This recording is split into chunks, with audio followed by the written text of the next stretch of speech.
አንተ ሰው አይንህን ከኔ ላይ ስትመልሰው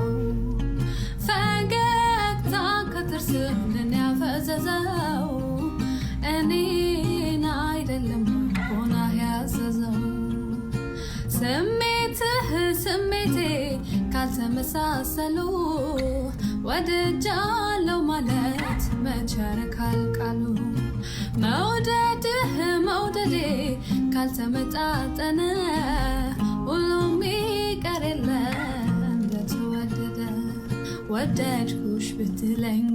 እጥፉን ወደድኩ ደርሶ መለመንስ ያው ምን አልኩ ፍቅር በኩል ሚዛን ካልሆነ አቻላቻ ለዚህማ